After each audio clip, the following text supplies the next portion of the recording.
Full Court Press. There is no stopping this team. The Aggies, the Jazz, the high schools. If it's the sport you care about, we're talking about it. Merrill for the lead. He's got it! It's the Full Court Press with Eric Frandsen and Ajay Salvesen. I'd hate to see how you balance your checkbook. I'm telling you, I'd hate to see you general manage a team. Y'all getting paid millions to act like... The Full Court Press on Sports Talk Radio, 106.9 FM, 1390 AM. The Fan.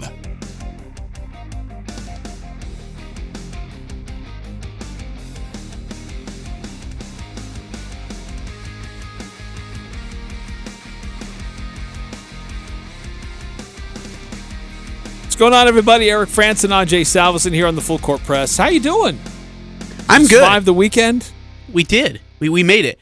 Okay, but I gotta ask you, why do you hate it so badly in here? I never said I hated it badly. Eric, in here. you didn't say you liked it. I just said, why do I have to stare directly? Although now that you're standing there, I can't see whatever behind your head. So now it doesn't even so matter. Now I'm seeing... So now it's mute. It's mute at this point. Do you want me to put the Joker over there? I'll put the Joker behind me. I'll do I it. should probably switch those back because now I can't see Michael Jordan. You're obstructing Michael Jordan. Now you're not happy with it? Now you're not happy? That's funny. Eric, it looks... okay, so for our wonderful listeners... I appreciate you trying to spruce things up in here. No, you don't. Make it more sportsing. You don't. You're upset. Wait, what is that? What is what? It's like a Tupperware full of, graham crackers? Or what is that? Eric, it's this kind of condescending crap that really just makes me angry with you every day. I'm surrounded by I'm in a great creepy-looking mood. bobbleheads. I'm having a great day, and you're upset because I've decorated the office. Hey, okay, do you know what I'm going to do? Is I'm going to take a photo of what our office looks like, and I'm going to text every single one of our listeners who text in to say hi. I'm going to text a photo to them. No, you're going to text all of our listeners. Yes. So all 5 of you will get a text from Ajay. No, there's more than 5 listeners. Text in and say hi, and then I will text through back with a photo of what our place looks like. And you can tell me whether you like it or hate it. How are you going to do that? This is kind of like there's multiple angles here. Crap. Good point. I'll take the best. It's like when you're taking a picture of yourself, you take only one angle that makes it look like really cool. That's what I'll do. You'll have to teach me how to do that because I do not know how to take a picture of me that's that for looks dang really sure. Cool. Okay, so that Tupperware full of graham crackers, is really Boston Red Sox pitcher mound dirt. Oh. Yes, Jackson Webb, who we had on our show, I stopped by the Webb's house yesterday, and he gave me a thing of dirt from the pitcher's mound of Fenway Park with a baseball from the Boston Red Sox. Wow, that's cool. But no. Oh, now it's cool? Yeah. Because it doesn't look like now graham I know crackers? That it's dirt. It looks like Are you crushed up kidding graham me? crackers. It's crap like this, you left Eric. your afternoon snack in here. Oh my gosh. You just called Fenway dirt afternoon snack. Well, that's what I thought it was. Could you be more condescending to me or to the sports world today? I don't know what your deal is. I switched Michael Jordan for you. I can't see it anymore. Can you switch it back? I got a photo of the Joker. You don't like it. That has nothing to do with the rest of the decor in here. I have I have a sweet jersey behind you with a really cool hat, but oh no, wrong baseball team. That's not even real. Ajay, that's not game worn. I didn't say anything about the jersey. I should have played base softball in that slid and then brought it back here and said, hey, look at this game worn jersey by Derek Jeter. Got a little bit of dirt on it. 0945. Send it. Okay, you know what? I'm going to send some photos to people about what this place looks like. 9315. Ajay loves an afternoon snack and something about hi also. Yes, hi. And yes, I do love afternoon snacks. More specifically, the moon pies. Oh, those are so good. We'll have to find out if you get another moon pie. Okay, you can. If you win Pick 6, I'll get you multiple moon pies. You know who won. If you win again. Tell me right now who won, since you already insulted me about 4 different times. My decoration ability, the graham crackers that aren't graham crackers. It's not Cinnamon Toast Crunch either. Thought it was about funnel cakes last. Oh man, funnel cakes are good. Funnel cakes. I need to have a fun. It's the Boxelder County Fair this weekend. Rodeo, going to get me some. I will have an interview live with the Bull. I'm excited to get that. Ask the Bull what it's thinking Make sure you get the right end of the bowl this time. You're so, man, just immature. It just never stops with you, man. It never stops with you. Welcome to the Full Court Press. 435-339-0321 to text into our Gil Mortgage text line. 435-339-0321 to text into our Gil Mortgage text line. Love to hear from our listeners. How was your weekend? How did it go? Did you go to the scrimmage? Did you like it, hate it, love it? What did you like? What did you not like? What are your concerns about the final scrimmage as we get ready for Washington State? We'd love to hear from you guys. Again, 435-339-0321. And anybody who text in, I will send you a photo of what our office looks like currently. And it's going to get more. I've got a few more jerseys I'm bringing in. And Eric's going to hate them, but that's cool. Whatever you want to do. Hate away. Hey, hater. look, I've got my own little cubby guy over here. Oh, my gosh. So he's going to keep me happy. I didn't. And I've got the runner with the different logos over the years. So when it gets bad, I can just turn around. Ooh, 5465. This is a great question. What would be the coolest sports memorabilia item that you could have? Like the Red Sox Mounder. Okay, so the reason why I came up with decorating our office is because I'm obsessed with watching the Dan Patrick Show. I love listening to it on our station, but I love watching it too. Because you see his... the man cave. Oh, man, there's stuff all around you. And by the way, I've got 5 more jerseys coming in. So we are going to... There will not be an empty square on the walls in here when you're done with it. You took your grandpa's carpet and you threw it on our wall. So that's not good. We need to read... And we had a rolling... Okay, I just want everybody to know that before I decorated this place, there was a Rolling Stones poster hanging up on the wall. And that was it. And now I've added on a little bit. And Eric's angry about it. You've totally discarded the Stones. You've disrespected the Stones. Oh, my. Look, they disrespected themselves with their music. They disrespected themselves with their music, Eric. A 5465, though, really good question. What would be the coolest sports memorabilia item that you could have?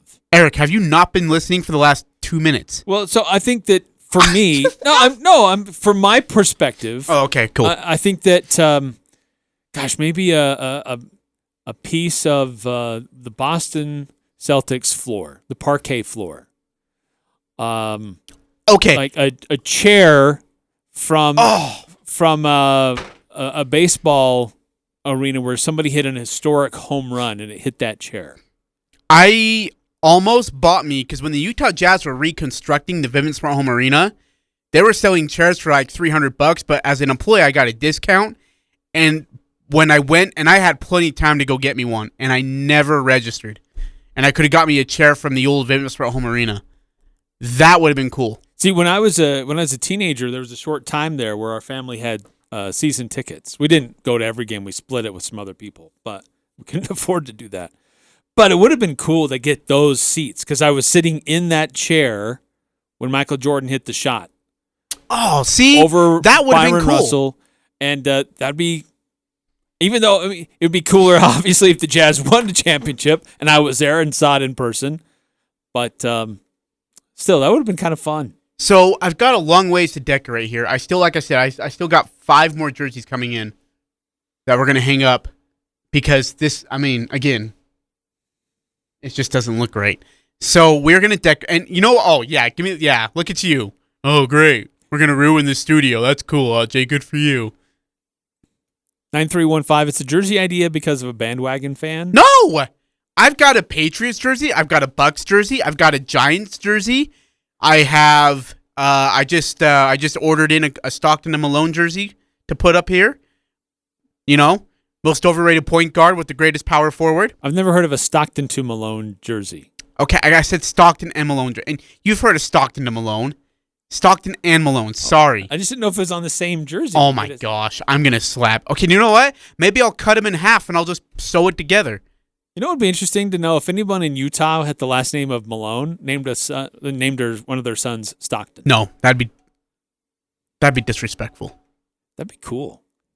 Stockton Malone? Dude, you get made fun of so much. You'd get made fun of by all the kids. You better be a good basketball player if you're going to do that. Well, you're still going to get a lot of crap. Like, hey, I bet you were really good until you made the playoffs. I bet you've never won a ring before, huh? Yeah, you're going to get that kind of crap, man. You're like one of the all-time greats wrapped into one. Well, okay, you're one Two of the all-time greats in one. One of the all-time greats, okay. The other one, depends who you ask. Hey, so as you mentioned, you alluded to, we're going to get the results of our Pick 6 contest from the weekend. Recap some of the things that happened this past weekend. It covered Utah State Scrimmage, the NFL, Major League Baseball. Next hour, we'll get into a lot of what we heard from after the scrimmage on Saturday and our observations of what we saw. And then I got some interviews today after practice. So, but I really want to know, if you were there on Saturday, what were your observations? And will they match my observations, Ajay's observations? What were your takeaways from the USU scrimmage on Saturday? 435-339-0321 on the Guild Mortgage text line.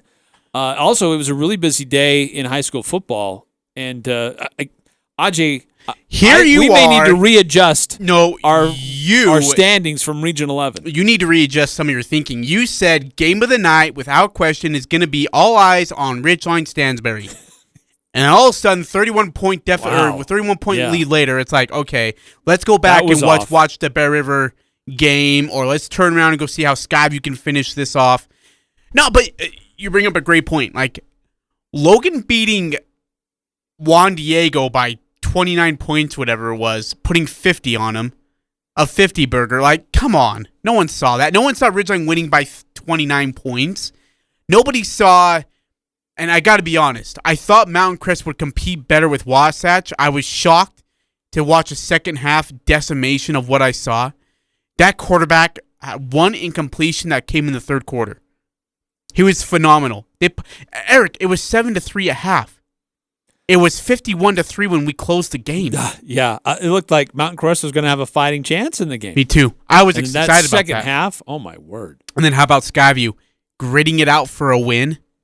Oh, my gosh. Don't forget, we'll have our bread and butter play of the game. We'll call for it at 5:15. With that bread and butter, are we allowed to announce this yet or no? The extra that's going to go with it or no? Sure, yeah. Okay, so with that, we, of course, the Rocky Mountain kickoff is this Friday, 6:15, Logan and Stansbury, and a really good one. I'm excited about this one. Logan's already on a hot streak. Stansbury just got taken behind a woodshed. Be a good one on 6:15 on Friday night at Maverick Stadium. Now, we have 4 tickets along with some bread, free bread at Old Gristmill to give away. 5:15, you'll need to call in when we call for it, the bread and butter play of the game. I'm excited. Right, if you were listening to Hurricane John Newbold and Rex Davis at the conclusion of the game Friday night for Skyview, or if later you went back to Cache Valley Daily and rewatched the game, then they would have called out and identified what the bread and butter play of the game was. So you need to correctly identify what that was coming up in about an hour here on the Full Court Press. But Ajay, for me, if I'm not mistaken, if I remember correctly, I had Ridgeline 1, Skyview 2. I was there with you. And then I believe I had Green Canyon 3 and Logan 4. And I think I had Logan 4, Green Canyon. No, you had Logan lower. You had Mountain Crest 4. I did. That's right. You had Mountain Crest 4. That's right. I had Mountain Crest higher. Yes. I don't remember who you had as your 3. Did you have Green Canyon? No, as I your think 3? I might have. No, I had Green Canyon as 3. I think it's that bottom 3 that we had different. Top 3 were the same. Bottom 3 were different. Oh, that's right. This Logan team. Oh my they're goodness, looking great, dude! What a clinic on Friday. Bart Bowen and this offense is just cruising, and people aren't giving enough credit to what their defense is doing. And it's how they're doing it. It's one thing to be able to shut down a team that can score points. It's another thing to do it on they're setting a blitz factory. They're setting the kitchen sink on half their packages, and you know what's coming, and they still can't freaking execute on the offensive side of the ball because the backers are getting there. They're teeing off on the quarterback. And there's no run game for any team so far. I know it's just 2 weeks in, but there's been no run game for the opponent. I mean, this is how good that Logan defense is playing right now. Speaking of run game, that's been their bread and butter. I mean, that running offense for Logan has just been outstanding. How phenomenal. And speaking of run game and not putting it together, you got to feel for Bear River. You're up 14-0, and then who was it? Who did they play again? Clearfield. Sorry, scores 27 unanswered points. Like, I mean, and it's just it's long surgical drives, and this quarterback's just picking you apart. That was frustrating for me to watch Bear River not being able to. They had a couple of third and longs, and they converted them. Did Clearfield, and I know Mountain Crest also had Wasatch in a third. They had them like in a 2nd and 20, and they throw a simple flat route for like 5 yards, and it goes for 56 and a touchdown. It's just stuff like that kills any momentum that you had. It took it out of Bear River. It killed Mountain Crest. I think that was if I remember right, towards the end of the first half, or early in the second half. Excuse me. But yeah, I'm impressed with Logan. That's a surprise to the Region 11 without question, far and away. The thing with Bear River, though, I really liked how they started. They were making some big plays. Yeah. They made some good big defensive plays as well. Yes, they kind of let it get away from them in the second half, but they're making strides. Like week 1, they didn't look like they belonged on the field. Yeah. I mean, Morgan was just cleaning whatever they wanted to do. So they've made some really good adjustments, and so they're in the game. And so the only team that just seems to be really struggling here with some consistency is Mountain Crest. 2 weeks in a row where they get blown out. They had a good first half, kind of similar to the Bear River situation, but 51 points, 44 in the second half. That's hard. That's really tough. So I know it's a new coach. Hopefully that they start to get some things figured out. And he kind of admitted that too when he talked to us on our show. He said, "Look, it's not going to be just all roses as soon as we step on the field. There's going to be some bumps and bruises. There's going to be a learning curve. So just be patient." And again, you're right. First year, let's let them build that up. So, but you got to give credit to Wasatch. Boy, they looked really, really, really good, and were in complete control from the second half kickoff all the way through. Yeah, they really did. Green Canyon, we haven't really talked too much about them, but there's another team that just keeps finding a way. Yeah. They're making big plays. There was a late field goal that missed. 42 out, missed it. He just missed it too. But I mean, that's a big win. Park City's a good football team. And I know people are saying, Will, our best player is out with the blown knee, and I know I think he's committed to Utah State. But, I mean, let's not make excuses. You still got to go win a football game, and it takes more than just one guy to do that unless you're Mason Faltov and Skyview. But what Green Canyon's been able to do in the way, like you said, finding ways to win, grinding out wins. I thought that was an impressive win for Green Canyon over Park City. Very, very impressed with Green Canyon so far. Yeah, their offense and their defense really coming up big, especially their defense in key moments, helping them able to get wins. And Skyview, you mentioned it, Bonneville, not a team to be overpowered. Ridgeline took care of business last week, but Bonneville made it tough against Skyview. But again, Skyview takes care of another team ranked higher than them, or at least in a higher classification. And so there's a couple of teams here that are undefeated so far. Skyview, Green Canyon, Ridgeline, and Logan, all undefeated to this point.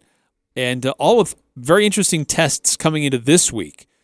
And as we mentioned this is kind of a really odd week with games. We've got 3 teams that are in Idaho. 2 teams with earlier than normal start times. And with the Mountain Crest Box Shelter games, the only game that's quote-unquote normal for a Friday night around here. Skyview's up in taking on Rigby. Yep. Green Canyon is up in Rexburg. They're facing Skyline, which is, if I'm not mistaken, that's in the Idaho Falls area. It is. So they're facing Skyline, but that game is at Madison High School. That'll be Friday night. And Ridgeline will be facing Stansbury, and that'll be on Merlin Olsen Field up at USU. Kickoff's at 6:15. There's an early start time for the Ridgeline game as they host Snow Canyon. That's at 5, so they can get back home that night at a still semi-reasonable hour. And so there's a lot of weird times. And then Bear River plays on a Saturday. They're actually going to play Madison at Madison. That'll be Saturday night at 8, so a late game for the Bears. Interested to see Snow Canyon Ridgeline game. Snow Canyon 20-7 winners over Morgan just last Friday. a potent offense when they want to be, but what Ridgeline did and the way they undressed Stansbury in that game, I mean, whatever they wanted to get. They scored 22 points in the second quarter and another 14 in the third. They allowed only 7 in those 2 quarters combined. I mean, that is impressive. Caden Cox, 4 touchdowns, all of which were over 20 yards. 2 to Jackson Olsen. Jackson Hollingsworth scores on a special teams touchdown. They do it on every facet of the field, every facet of the game. Ridgeline dominates. It's so impressive, the clinic they're putting on. A huge statement win for the Ridgeline Riverhawks.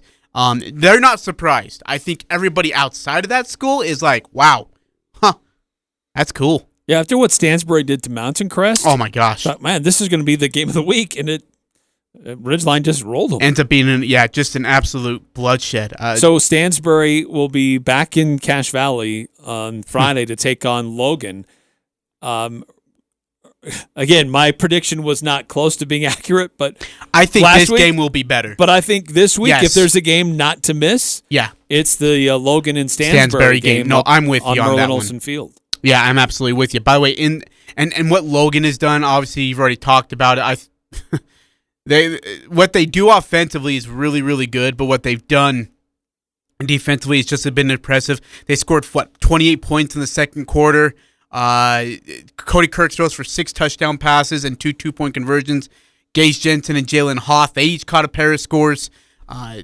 Unreal, just unreal. The clinic they put on. I am looking forward to seeing that game live at Maverick Stadium on Friday night. So a big week for high school football coming up this coming week, and we got this 5 o'clock start time, a 6:15 start time, a couple of 7 o'clock start times on Friday, and then an 8 o'clock start time on Saturday. We'll have all those games on our family of radio stations here at the Cache Valley Media Group, and I will tell you right now, there are some games up in Idaho that certain restrictions will not allow us to video stream which those are games. Really dumb restrictions. I mean, it is. I'm not going to go off because then I'll just rant forever, so I'm not going to say anything. But hey, you can still listen on the radio. Yes. John Newbold and those guys are still going to be there giving you every bit of the coverage. Well, and they do a phenomenal job. The Skyview game, we haven't got total confirmation yet. We're hoping to still have that one video streamed. Okay. But the Green Canyon and Bear River games will not be video streamed. Okay. Well, that's all right. We still got Craig Hislop, Johnny Yu, and then unless something shakes between now and then, which it's not out of possibility. Don't, Eric, be positive. Okay, just be positive for all of us here.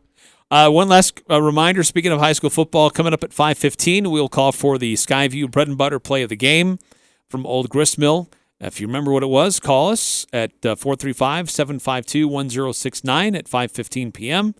And if you get it right, 4 loaves of bread and 4 tickets to go see some football on Friday night. We'll talk about hold on. I am going to take a going photo of a corner of this area of the room, and I'm going to send it out to everybody who has said hi.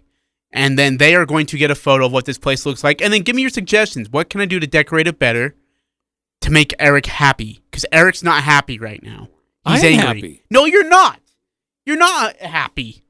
When I was like, hey, what does it look like? And you just gave like this look of, well, could be better. You got graham crackers over there. You called that graham crackers, man. That's what it looked like. Crushed Oh up my graham gosh, you called that graham crackers. That's like calling Babe Ruth a lady. Baby Ruth. Yeah. From this angle, I don't know what that is. Some lady signed it? Baby Ruthie? That is disrespectful, and that's what you just done to the Boston Red Sox. Before we take a quick timeout, 2787, good question. Who does Westside and Preston play? Thanks for the reminder that we should include them. Preston is hosting Shelley, and that's their second game. They had a nice, really close, low-scoring game, but they won. They beat Lakeland. So they host Shelley on Friday, and then Westside is hosting Firth. And not to be left out, Box Elder. They're going to be, as we mentioned already, they're going to be at Mountain Crest. Bear Lake is hosting Big Piney. Malad's going to be at Lyman. I want to know what Wyoming. Big Piney's mascot is. And Rich, they lost in their opener, but they're going to be at Gunnison Valley. So that's a roundtable of what's going on locally with high school football. You can see all the scores on CacheValleyDaily.com and our high school football scoreboard. Quick time out here in the Full Court Press. More to come back. We'd like to get your reactions to the scrimmage on Saturday for Utah State football.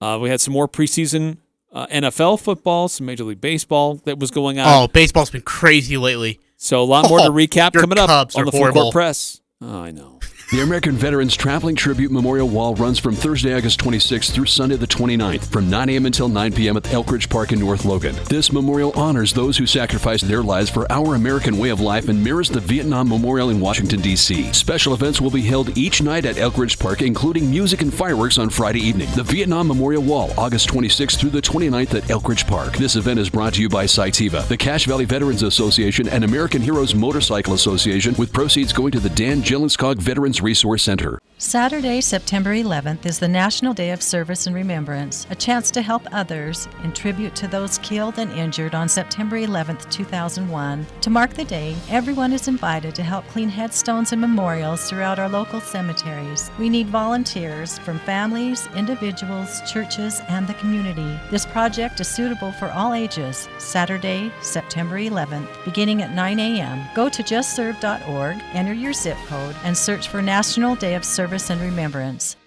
It's time to plan your fall home improvement project.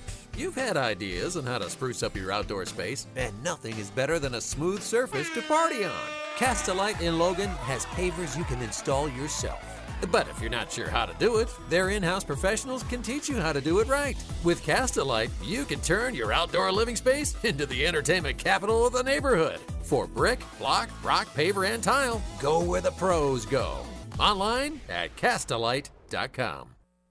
Essie Needham Jewelers has been helping couples celebrate their anniversaries for more than a century. When you present her a piece of diamond jewelry in an Essie Needham box, it says you're committed to taking care of her forever. We absolutely stand behind our jewelry, our prices, and our service. We always have and always will. This anniversary, give the gift of diamond jewelry. A diamond from Essie Needham Jewelers says that you plan on being there for the rest of her life, just like we will be. Essie Needham Jewelers, middle of the block, at the sign of the clock. Talking the sports you care about. The Full Court Press on Sports Talk Radio, 106.9 FM, 1390 AM. The Fan.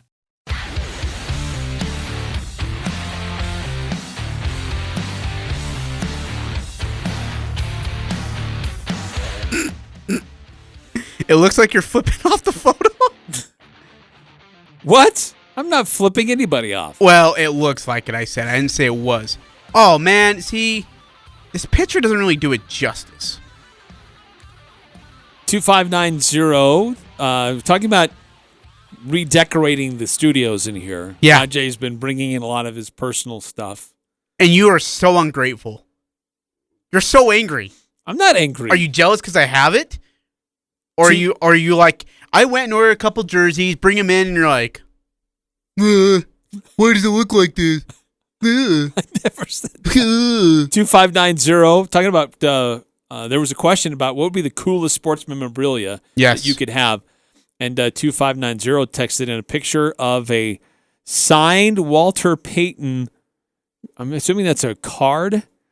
Yeah, oh, I saw that. That looks okay. awesome. Yeah, Daddy needs that. If you could just give that up and bring it to the studio, we'll give you a Daryl Green bobblehead doll in replace of that. That sounds like a fair trade. Yes, it is. Dude, that thing looks sweet. Very cool. Yeah, that is awesome. That is pretty cool. 9315. Eric's going to get rich at a pawn shop. Yeah. What time are you done in here, Ajay? You'll be leaving it just after the show's over, right? Yeah, why? I might be needing to stick around for just a little while longer. Wait, why? I don't know, just to take care of some stuff. Wait, what is going on? What is going on? And if I'm a little late tomorrow morning, you just don't worry about it. I don't know what you're talking about. See, this one you just look like you're absolutely depressed about life. I should have brought the Joker photo over there. That would have been cooler. Eric. You could probably put the Joker photo depressed. over a couple of the seasons of Utah State football. Do you want me to put it next to Brent Guy? It was bad. No, really? All right, everybody who said hi, you're getting photos here in about 5 seconds. You are going to be so grateful, America. Okay, so your reactions to the scrimmage on on Saturday. We'll get into more of this coming up next hour because we'll hear from the head coach. We'll hear from some of the players. I had a chance to visit with some more additional players today after practice. But Ajay, my initial reaction was that there were some fun plays. There were some exciting plays. But I don't know. It doesn't feel like the offense is quite there yet. Like there's no quarterback that's standing out above the others. There's no running back that's standing out above the others. Yeah.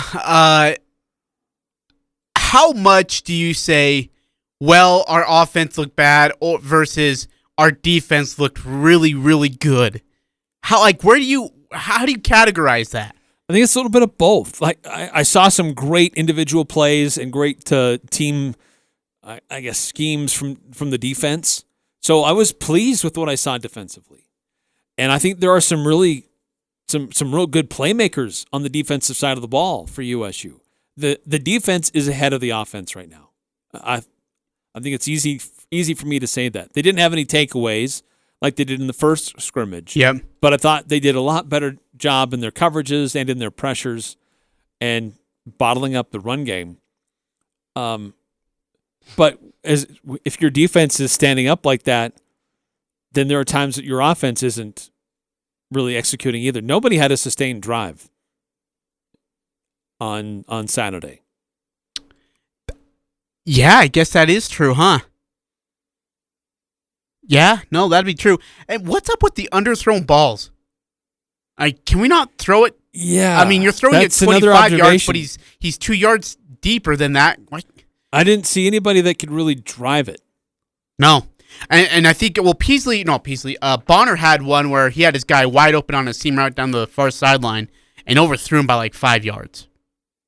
So maybe working on touch throws, right? Like being able to throw a ball with some touch on it to put it right in his breadbasket. Yeah, I'm a little worried there. I'm not going to lie to you. Running backs, I am nowhere near confident.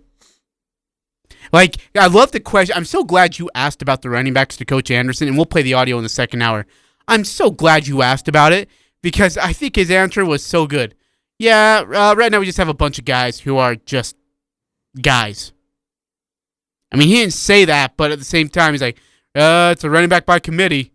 That's telling you there's not one guy who stood out to me who says, that is my guy.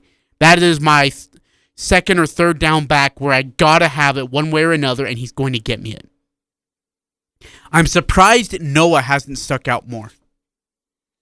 I thought Noah would be, a little bit more just stand out from everybody else, and it just hasn't shown up in this fall. At least not from the scrimmages we've seen. There are times where a running back makes a great play, has a good move, gets some separation, starts getting down the field, but he doesn't come back and do that again. Like Devontae Henry Cole had some bursts. Calvin Tyler had some bursts. Then Gentry had a couple. But there's nobody that was really consistent. And that's kind of what has me scratching my head. Did we see one big gain, like a 10-plus yard gain from a running back? I think we did. Maybe we did. I know there were some big run plays, but those were mostly because of Peasley on a broken play. Peasley had a huge one. He had one on a red zone drill, and he just ran it in from 20 yards out. But from the running backs, the fact that we have to think long and hard about it, Ajay, is not a great sign. No.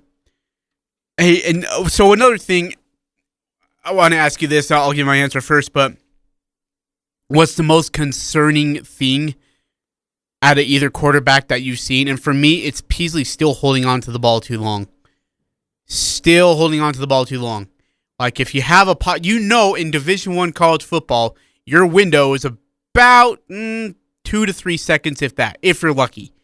Usually the pocket in between you collapses quicker than that, especially against quality football teams. Boise State, BYU, Washington State actually might even be on that list as well. Air Force could be a machine. you've got to get rid of the ball. You've got to be able to look at your reads and know, hey, look, if I can look off this guy right here and use it as a decoy over here, he's going to be open, but I've got to put it on the money. I got to put it right on time. I got to put it there early. And unfortunately, he's holding on to the ball too long, and that scares me. Now, he's able to do some things with his legs, which is nice. I mean, he's able to kind of get out of trouble with his legs. He's not going to get away with that forever, not against every team. Right. There are situations where, just in the scrimmages, looking like Peasley gives you an option to extend a play and at least get you some extra yards if he can't drive the ball downfield. He can do it with his legs and scramble and get you some yards and keep a drive going. Bonner can do that to some degree, but he's going to try to give you as much as he can with his arm. Yes. To make it happen. It's not that he can't scramble, because there were a couple times where he did. No, but as a quarterback, you got to understand something.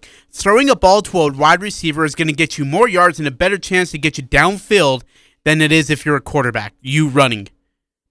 Unless you're Michael Vick in his prime, Steve Young in his prime, it is better for you to throw the ball to a receiver and give the receiver a chance to make a play than it is you trying to make a play by yourself. Well, to some degree, but in college football, there are a lot of scrambling quarterbacks. I mean, you have to be able to scramble for at least some yards. There are no true pocket passers in football anymore. Not in college football. So wait, but are you saying that it is still a viable option for a quarterback to be able to scramble and get his own yards that way? As an RPO, run pass option. If the pass isn't there, then you run. See, you read what the defense is giving you, and if it's clear you're going to pick up 4 easy yards, you take them. How often does an RPO actually work, though? There's a lot of factors at play there. How good is your offensive line and protection? And ours isn't that great. Do you have a running back that can pick up a blitz? I don't know if they can pick up a blitz or not. I about said no, and then I had to listen to the rest of your question.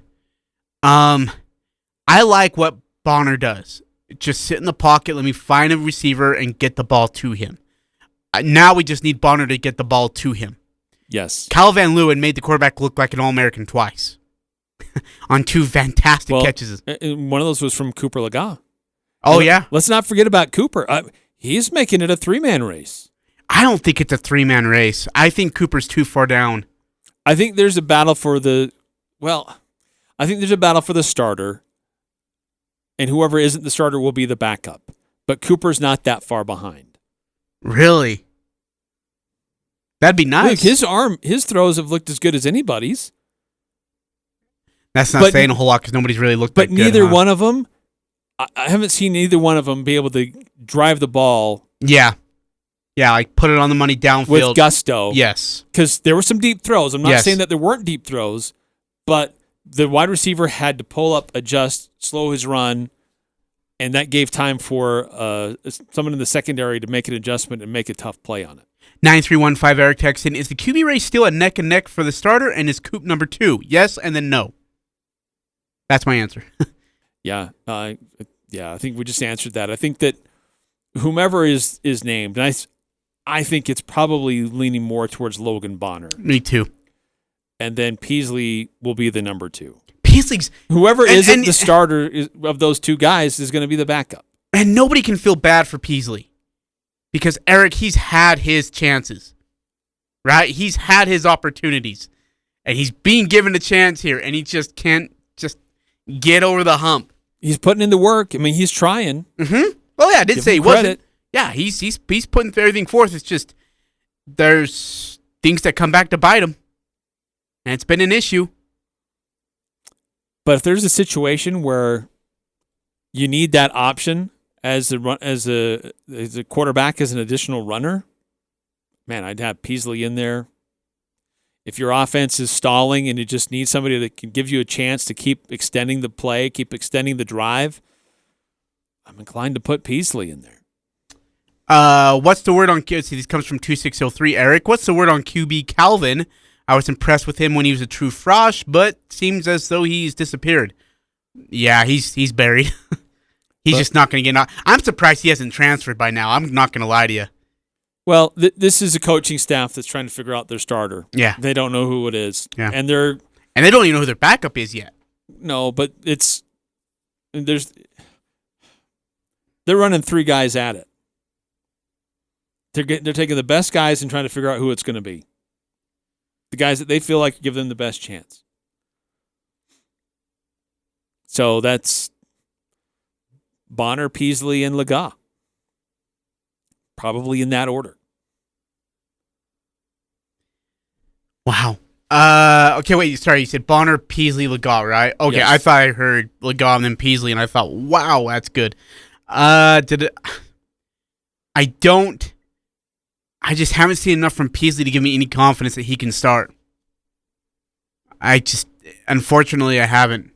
I'd like to say that Peasley's improved on, and he has improved on a couple of things, but again, holding the ball too long, errant on some throws when guys are wide open, and let's make sure we give a fair shake here. Some of these receivers got to catch the doggone ball, Eric. Yeah, they're true. hitting him in the day. Like, Peasley puts one around the money, and the guy who was it? It might have been Bowling.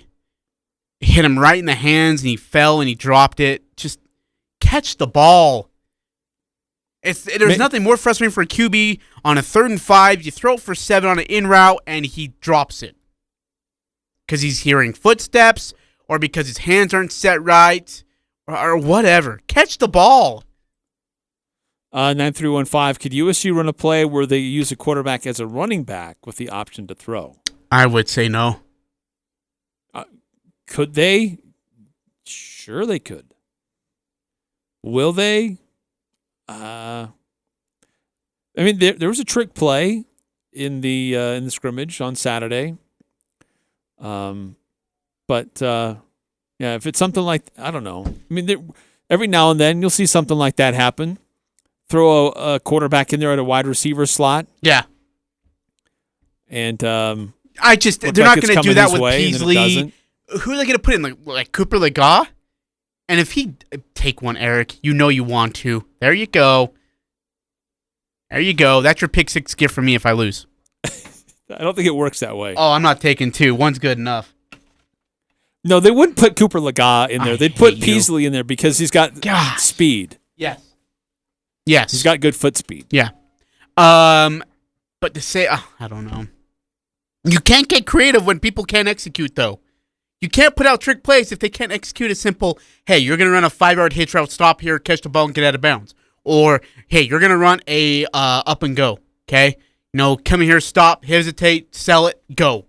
And then I need your quarterback to put it on the money. And they can't even run that properly, Eric. Hey, but how about Derek Wright and his hurdle? Oh, my word. That was unreal. So I'm sitting on the defensive sideline, and I hear a defender, I don't know who it was, but he goes, oh, bleep, that was nice. Some of the defenders look back like, dude, shut up, man. It's the other side. Oh, shoot. I happen to be sitting near the Van Leeuwen brothers. That was a trip. How was that? That was fun. How good was it to see them there? Zach, Travis. They were going nuts because Kyle had himself a day. Dude, he's phenomenal. And I tweeted this out. What Ciosi Mariner was in 2019 for Jordan Love, Kyle Van Leeuwen might well be for either quarterback in 2021. Just hey, I need to get bailed out. Where are you, Kyle? Give me, yes. And get you the ball. Right. That's what it's going to be. And he took some hits, too. He runs great routes, sure hands, good body control. He's got the hands of his brother, of Travis, and he's got the toughness of Zach. Zach was a tough son of a gun. He took some major hits, got right back up. Travis had great hands and good IQ. He doesn't quite have Travis's size. No, not even close. That's not even remotely close. No. Even standing next to him when we were doing our press conference, I was like, not that tall, even with cleats. I could play Division I football. I have a chance. All right, we have had a few more texts coming through. We'll get to those after this quick timeout here on the Full Court Press.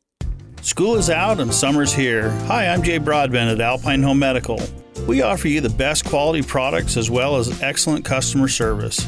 Whether you're in one of our 10 retail stores or shopping online, we'll provide you with the best experience possible. From CPAPs to compression stockings to portable oxygen concentrators, wheelchairs, and scooters, you won't find a better selection anywhere. Visit us online at alpinehomemedical.com. We bring wellness home.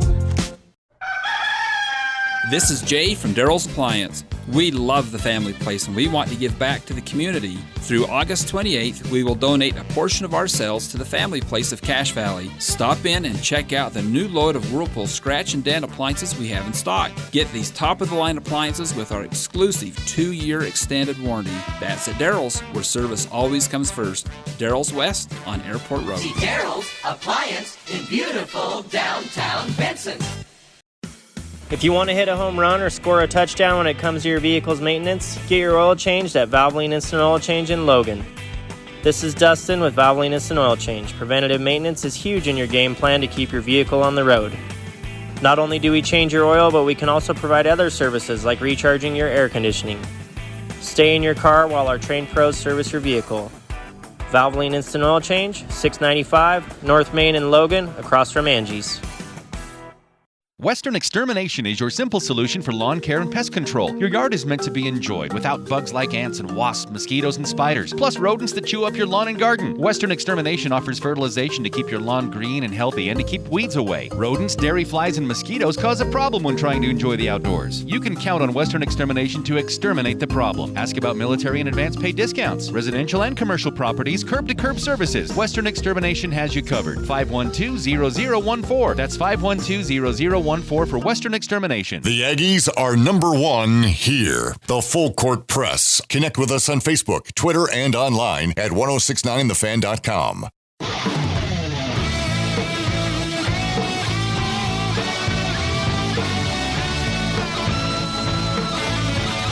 You know, here you are like, oh, I better not take a donut. And then half of it's still in your mouth as we're going back from break. Hey, it's not a donut. Before we go any further, it's a spud nut. I want to congratulate Steve Klauke, Eric. He is the radio voice for the Salt Lake Bees. 30 years ago, he says, today that I started on the air in Salt Lake City on the old KINS 570. He says, thank you, Utah. Steve's one of the great legendary voices in the state of Utah. He will be in the Utah Hall of Fame broadcasting team when his career is said and done. Before it's even said and done, he'll be in there. One of the most recognizable voices. He does Weber State basketball and football, and one of the most professional men I've ever had a chance to work with. I worked with him for 3 years as his executive producer for Salt Lake Bees. Baseball would not be the same without Steve Klauke, and I want to congratulate him publicly here on the radio. 30 years for him, and he's still going strong, and it's a joy to talk to him on our show, and I've had a chance to listen to him a couple times on his call, and he's great. That's great. It's a great milestone for Steve. It's awesome. Came here from Chicago. Yep. If I'm not mistaken. Yep. He had to wait. You guys want to talk about being patient for getting what you want. He had to wait forever to get that call up to the majors to call his first game. I think it was in 2016 when he got that call. Yeah, because I was going to produce one of the games, and he called me the night. We talked after the night after a late night game, and he said, "Hey, I won't be here tomorrow, or I won't be here this day." And I said, "Oh, okay, what you got going on?" He goes, I've been called up," and like his voice started to crack because he'd never been called up before. He cried when he called his wife. I mean, it was awesome. And then when he came back, and with all due respect to the radio crew right now for the Angels, when he came back, dude, he got raving reviews from Angels fans everywhere. And so when it came up again and he had to go to Baltimore, they called him. They said it wasn't even a hesitation. Like, Steve, get over here. You're coming to Baltimore and you're calling the game. And I couldn't have been so happy for that guy. He's hopefully when the Oakland A's do come here and they're the Salt Lake A's, Steve will get his chance there. I think they may be heading more to Las Vegas. I guess the update on that is that the franchise is actually working on parallel proposals for a new facility, new stadium in Oakland to stay in Oakland, but also looking at a proposal in Las Vegas. So they're running them concurrently to see which way things turn out, if they can stay in Oakland, if that government there and the business community there is going to try to figure something out to keep them. But if not, then they won't be that much more delayed in trying to find a new location if they decide to go to Las Vegas instead. Okay. Well, either way, congrats to Steve. Happy for him. We got a couple of texts in 9310. Is this a season where there's a game where the one QB has a pad half, so we have to put in the other QB?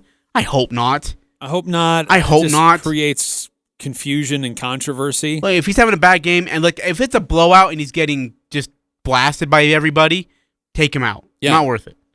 But if things aren't going well, stick with him. Give him that confidence. At the end of the day, the coach has to go with who's going to give him the best chance to win. 2590, he says, yeah, you guys need to sport that space up. I'm working on it. Tell Eric to approve of it, and I'm okay. I like that. Sport that space up.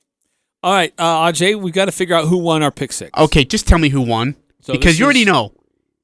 We're going to find out together. This is what we find out. We're not finding out what together. Happened You already know. Over the weekend. Oh, my gosh. I on hate Thursday, we tried to project. I'm not even playing anymore. And we talk about 6 different things. We call it our pick six. So you went first, actually. So Zach Wilson passing yards. You set the line at 185.5. He had 128. I took the under. You took the over. So I got that one. Dodgers over the Mets on Saturday. You said Dodgers by 2.5. They won by 1. I took the under. You took the over. So it's another one for me. You've already checked out. You're so despondent over there. Shohei Ohtani, would he have a home run? Would he hit a home run on Sunday? Yes or no? He did not. There were no runs scored for the Angels on Sunday. We both said yes, so we both got that wrong. Texans at the Cowboys, combined turnovers. Set the line at 3.5. There were actually 4, and they were all on the Dallas side. I took the over. You took the under. Peasley passing yards was at the line at 150.5 at the scrimmage. He only had 38. I took the over. You took the under. So you got that right.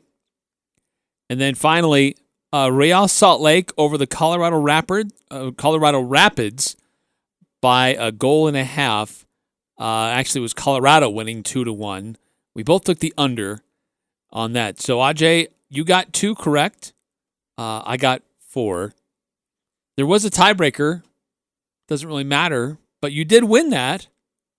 And that was Logan Bonner touchdowns at 1.5, and he actually threw 2, and you took the over on that. So it's a little slice of consolation. Ajay, you totally checked out. Ajay, are you okay over there? Did anybody come give you a good slap to make you come to? I'm sorry, your streak of not losing has come to an end. Stupid game. You had 3 or 4 in a row of not losing? That's pretty good for you. You know when I knew I was screwed? Is when we had freaking Silverstein on, the writer. Silverstein. Hey, did he write that poem book? What's that, Silverstein poem book? I remember that. Anyways, we had him on, and he said, yeah, he doesn't have a lot of talent around him, talking about Zach. There's not a lot of talent on the offensive line, and there's no talent around him on the wide receiver area. And I was like, in my mind, I wasn't even looking at the answer. I was just thinking, well, fetch. I took the over on this guy. I hate it, this game. Look, you have an equal chance as I do. Shut every up, Eric. week. No, I don't. You can set the line to No, I whatever don't. you want.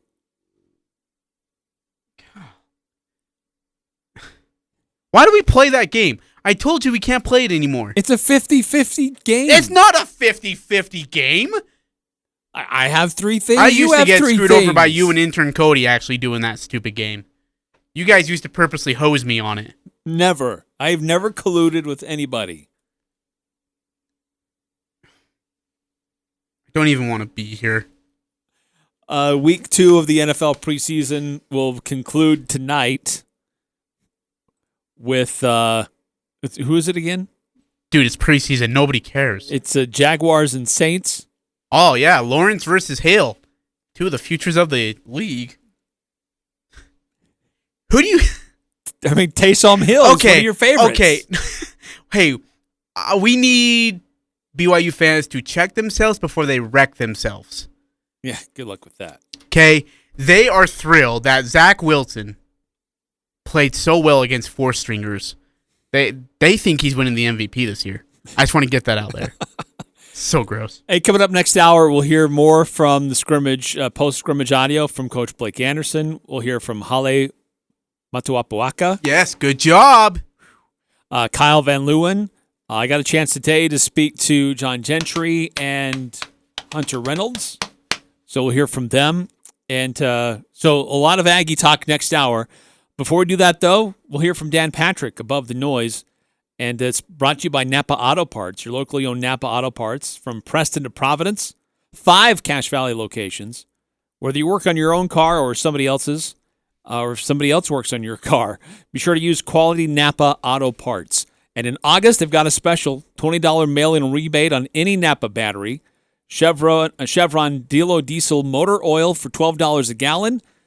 And they've got heavy-duty engine oil for the $10.39 a gallon. A lot of different things available at Napa Auto Parts. And they sponsor Above the Noise with Dan Patrick.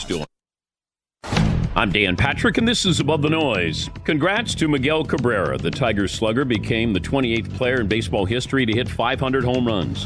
It's a remarkable milestone, even if it doesn't mean the same as it used to. 500 was once a number only the elite sluggers reached. Some of the greatest hitters of all time didn't even get there. Lou Gehrig fell just short. Joe DiMaggio wasn't even close. But the list has grown a lot in recent years. Unfortunately, it's been marred by the steroid era. Cabrera is an incredible hitter. He's right there with the all-time greats. We just don't value home runs like we used to. Not just because of the PEDs. In today's analytics-driven games, the long ball is more common than ever. But Cabrera isn't just about the home runs. The 38-year-old is also approaching 3,000 hits. He won a Triple Crown and 2 MVPs. So even if we don't go nuts over 500 home runs, we'll eventually celebrate Miguel Cabrera when he goes into the Baseball Hall of Fame. I'm Dan Patrick, and this is Above the Noise. You want to hear something amazing? Discover matches all the cash back you earn on your credit card at the end of your first year automatically, with no limit on how much you can earn. How amazing is that? In fact, it's even more amazing because of all the places where Discover is accepted. According to the 2021 Nielsen report, over 99% of places in the United States that take credit cards take the Discover card. So get used to hearing the word yes more often. Learn more at discover.com/yes. 2021 Nielsen report. Limitations apply. There's one brand that pro athletes like Ricky Fowler and Carson Palmer depend on to help them recover and stay on top of their games. Level Select CBD sports creams and roll-ons. You don't have to be a pro athlete to experience the fast-acting and noticeable relief of Level Select CBD. Go to LevelSelectCBD.com now. Use the promo code DAN40 for 40% off your entire order. That's right, 40%. That's LevelSelectCBD.com, promo code DAN40. Not available in Idaho. Whether you work on your own car or somebody else does, be sure to always use reliable Napa Auto Parts. Find these specials at your 5 locally owned Cache Valley Napa Auto Parts locations. $20 mail-in rebate on any Napa battery. Chevron Delo Diesel motor oil, $12 a gallon. Napa 15W40, $10.39 a gallon. Napa Diesel exhaust fluid on sale, $8.99 for the 2.5 gallon size. From Preston to Providence, get your Napa know-how. Napa know-how. Napa know-how. Ascent Aesthetics is quickly becoming the choice of those looking for Botox, fillers, skincare, microneedling, laser hair removal, medical-grade facials, and more. Doctors Blotter, Benyon, and Robinette of Cache Valley Ear, Nose, and Throat have assembled an incredible staff that want to meet and help you feel confident, beautiful, and refreshed. At Ascent Aesthetics, it's always education first. Visit Ascent Aesthetics in their new Providence location next to the Bank of Utah. Go to AscentAesthetics.com. That's AscentAesthetics.com for more details. Sports Talk Radio, KLGN Logan, 106.9 FM, 1390 AM, and online at 1069thefan.com.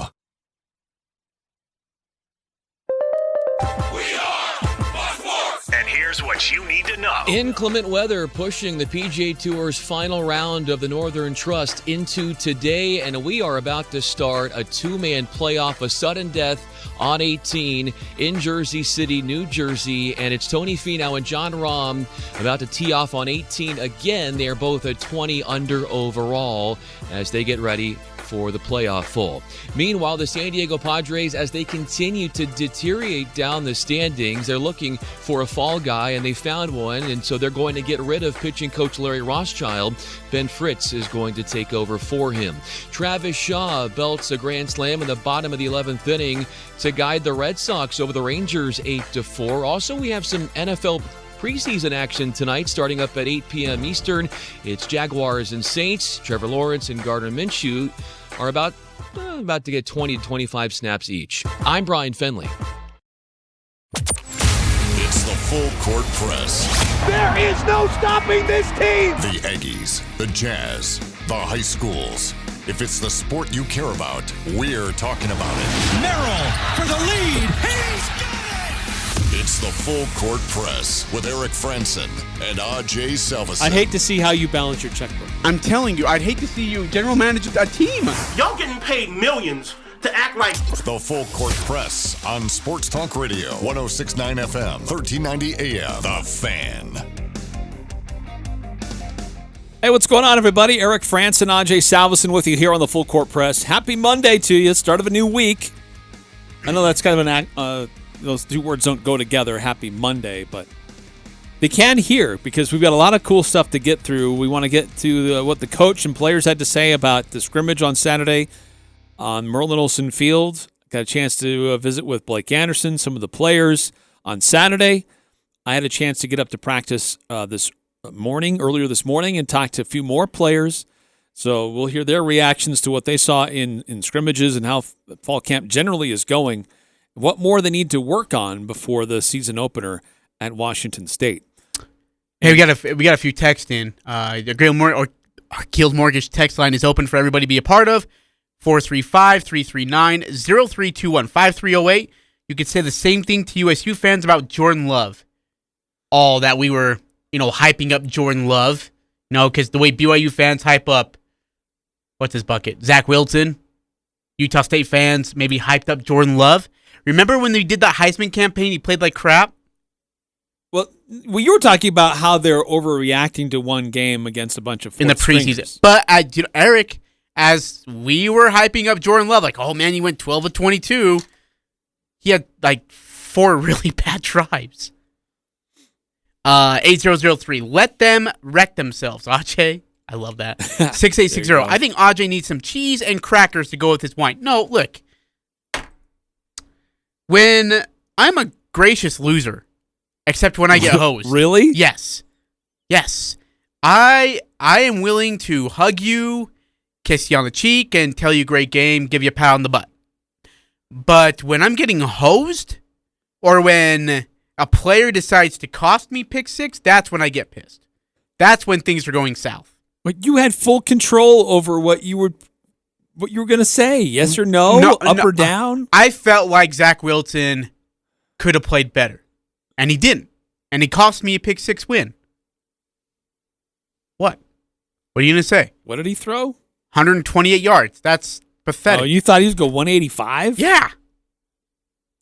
It's Zach Wilson. According to BYU fans, he's the future NFL MVP this year. Again, you have control over the lines that you set.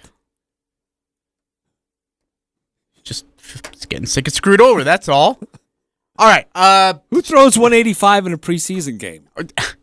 Good quarterbacks are number 2 pick in the draft. 9315. Why does Ajay care so much about a former or current BYU player is the question. That's a good question. Okay, you might have got me there. You were wishing Taysom Hill a happy birthday earlier. Yes, I was. You betcha. He's He's the best quarterback in the league, in your mind. No, I didn't say that, Eric. I said he's the most impactful offensive player in the league. There's a difference. Get it straight. Right. The backup quarterback.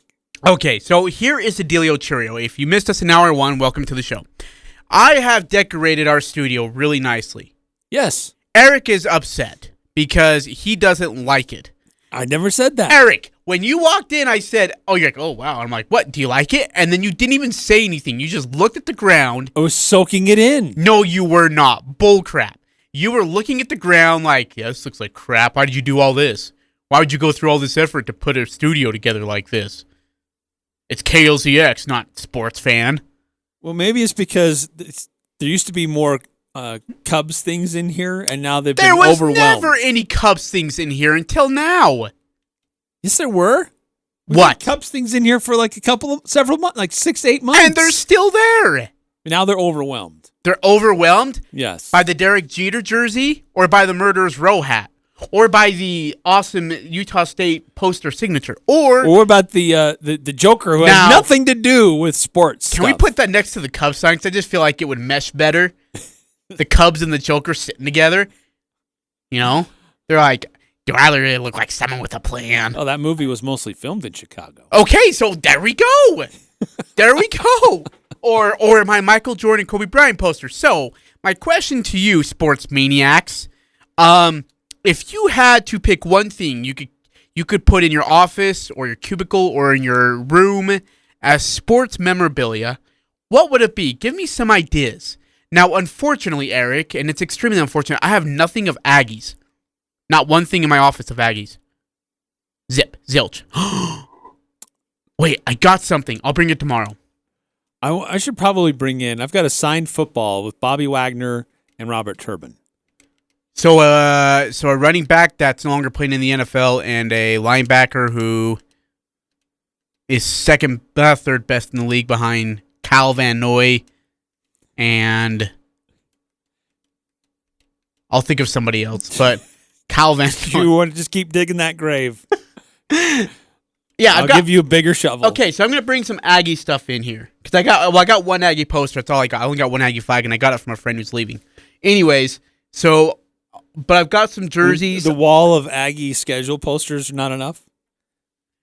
Oh, I'm sorry. Do we not cover the Aggies? You said we don't have any Aggie stuff in here. I'm like, we got a whole wall full of Aggie. Okay, look. That's all I'm saying. Nobody's gonna look at Brent Guy and be like, "Man, that is very classic, prestigious stuff." No one's going to look at that and think it actually looks good. People, they walk in and they're like, okay, let's make fun of that dude. Now, we got, as you called it, graham crackers in Tupperware. That was very insulting, by the way. And I hope you apologize. I see a Tupperware thing over here, and I can't tell what's in it. So you just assume it's You've graham got crackers. a label on the other side. You assume it's graham crackers without even asking. Yes, because it's you. Instead of saying, hey, what's in the Tupperware? You go, what's in the Tupperware? Is that graham crackers? Why does it look like graham crackers? Looks like you're getting it ready for like with a baseball on graham top. Cracker crust. Gosh, dude. I swear I'm gonna rip this microphone apart. A little cheesecake on top. Wow. You need to apologize. 9315. Maybe Eric was tallying up all the dollars. Don't you put food in Tupperware? Yeah. Yeah, that's right. Okay. No. That's why I thought you brought your snack in here. Oh, my gosh. Yeah, put it right there. That's insulting. Let's see. 6860. I have a football signed by the entire 93 Vegas Bowl champion Aggie football team. Oh, that's cool. That would be cool. Now, that's awesome. That's pretty cool. Hey, don't forget, coming up at 5:15, we're going to be calling for the Skyview High School bread and butter play of the game, courtesy of the Old Grist Mill. If you were listening Friday night to when Hurricane John Newbold and Rex Davis called out the bread and butter play of the game, if you call in at 5:15 and you can correctly identify what it was, 4 loaves of bread to the Old Grist Mill. But wait, there's more. You'll get some graham crackers in a Tupperware, supposedly. I'm giving you a bonus. Oh, you want me to say? Oh, yes, I'm trying to toss you a softball here. I'm still kind of angry you're still at you like for calling that striking graham out crackers. Because you're looking at the dirt.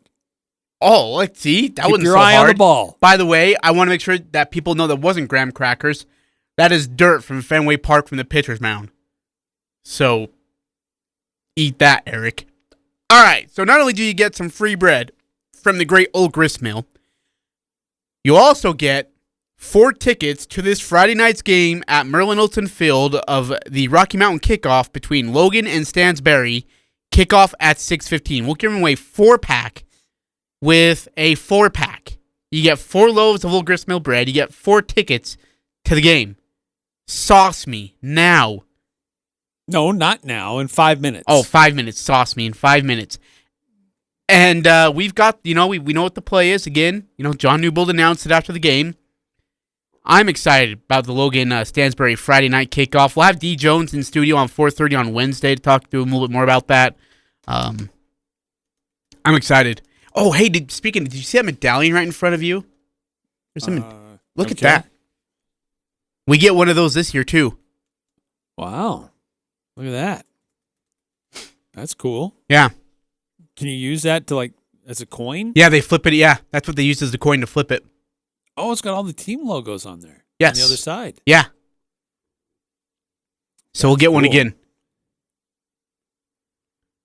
Nice. You probably thought it was like a fake medallion or something, didn't you? I thought it was like one of those participation trophies that you get a lot. 8003. If I could have one thing sports related that I don't know I would have an Aggie helmet, the blue carbon fiber looking one, right next to my Tony Gwynn autographed baseball. Ooh. It's got a Tony Gwynn autographed baseball. Some nice memorabilia there. That is sweet. It's good stuff. Hey, Ajay, on Saturday, Utah State football held their final scrimmage for the public, and I got to be honest, and we talked about this last hour, I've got mixed reviews. I do too. From what I observed. And I think Coach Anderson does too. We can say that pretty confidently. In fact, let's hear from him, give his at least initial assessment of what we all saw on Saturday. I thought they looked tired, which they are. It's been two weeks of grind. You can see some sluggish legs.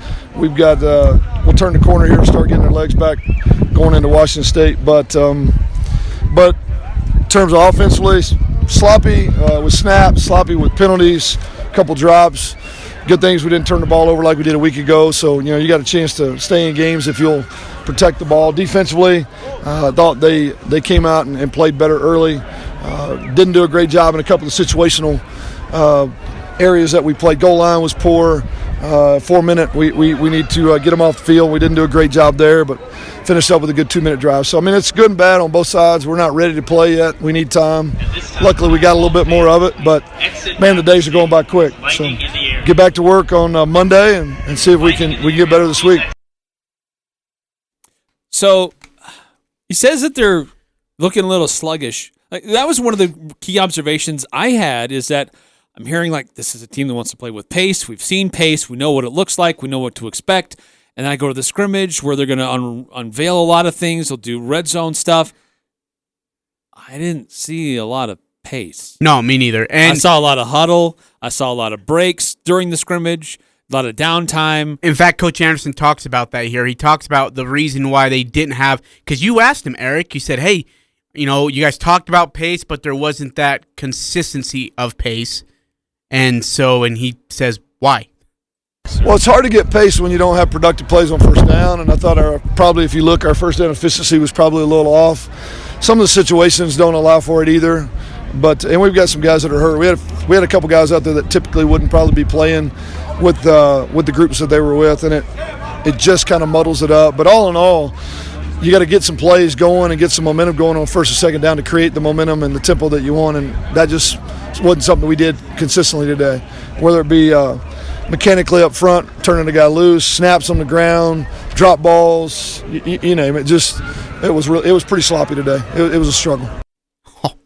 The center exchange was left a lot to be desired. Now, granted, it's a third string center. Wade Meacham, I believe, is snapping, so he's not your regular center. Thank goodness, by the way. But dude, you could just tell, and it's more than just snaps. We're talking about bad throws, underthrows, overthrows, receivers who are right there, can't catch the ball, running backs not finding the hole quick enough, offense not filling holes or at least creating gaps. It was all over the place, and everybody's to blame for offensive miscues all day long. Right, it wasn't, you and I had talked that one of the things I was going to be really watching was that offensive front. Yeah. How good would they be? And I don't know that we really had the full complement of guys doing their regular rotations, but, it was more than just, it's not just one unit that was just off a little bit. They really struggled to get any kind of a good drive going, anybody, no matter where they started on the field. It just didn't seem like they could get momentum and pace and that it could flow from one play to the next. They'd have a few plays here and there, and then it would stall. And so this offense still has a ways to go. It has a long ways to go. Really quickly, 5242. Why are you hating on B-Wags? It's not hate. I love the guy. Former Aggie, a real dude. But Kyle Van Noy's my boy. I love KVN. 8003. I thought offense looked sloppy. Defensively, I thought they were better, but still suspect. Continue to get your assessments of what you saw on Saturday. Love to get your thoughts, your reactions to the scrimmage on Saturday. 435-339-0321. But we're going to break from this for just a moment and call out for the bread and butter play of the game from Friday night. Skyview versus Bonneville. Skyview at Bonneville. And Hurricane John Newbold and Rex Davis, after the game, identified what the bread and butter play of the game was going to be. And now we need you to call in and correctly identify what it was. 4 loaves of Old Grist Mill bread and 4 tickets to the Rocky Mountain Kickoff Game 1, Logan Stansberry on Friday night. You can call in right now on 106.9 The Fan. Summer is cruising by way too fast. It's already back to school time. Soon, you're going to start experiencing many special places and events that you won't forget, such as your first slide down Old Main Hill, attending Aggie football and basketball games, or a wild party at the How, and your first kiss on the Aggie Bowl. That might just lead to that extra special moment at Jarek's Fine Jewelry, Cache Valley's engagement ring store, where it's all about the romance. Just look for the bright green cars at 930 North Main Street. My name is John Brenchley. Last year, my father, Lynn, passed away. Our family misses him tremendously. From the first phone call we made to White Pine Funeral Services until he was laid to rest, White Pine helped us every step of the way. The staff was there to guide us through the entire process. They were kind, gracious, and their facilities are amazing. White Pine helped to make the difficult situation of losing my dad into a positive experience where we could remember him and celebrate his life. White Pine Funeral Services, here when you need us most. This is Nate Lamson with Valley Office Systems. Did you know that Valley Office Systems is a local company with Utah ownership, and we are debt-free with 47 years of industry experience? Valley remains your safe and smart choice for document solutions and all things office. Visit valleyofficesystems.com. The excitement for high school football ramps up this weekend with the return of the Rocky Mountain Kickoff. 2 big games Friday night, August 27th. The first game kicks off at 6:15 and features Logan versus Stansbury. The late game is at 8:15 with 6A teams, Roy and Clearfield, going head-to-head. One admission price gets you both games. Gates open at 5:30. The Rocky Mountain Kickoff. 2 big games Friday night in the USU Football Stadium. Tickets are only $5 and on sale now at the USU ticket office. This is Dave Simmons for Les Olson Company. It's first and goal on the 10-yard line. Your team is poised to make the play of a lifetime. Your quarterback hands off to the running back who rushes right into a wall. Now the away team says they'll take the wall out of your way, but only after you hand them a suitcase full of cash. That's exactly how ransomware works. In 2020, half of all organizations were victims of a ransomware attack. Don't take risks. Take action with the Les Olson Security Suite. Get your free network assessment at lesolson.com. Well, what shall we talk about? You're listening to the Doug Gottlieb Show. What now, Chris Paul? He can opt out. He could become a free agent. He could stay there. I'm not somebody who says you should give him $30+ million for 3 years, because the reality is he didn't play against the best of the best to get to the NBA Finals, and eventually the NBA Finals wore him down. That's just the reality of it. The Doug Gottlieb Show. Weekday afternoons from 1 to 4 on Sports Talk Radio, 106.9 FM, 1390 AM. The Fan. It's the Full Court Press. Weekday afternoons from 4 to 6 on Sports Talk Radio, 106.9 FM, 1390 AM. The Fan.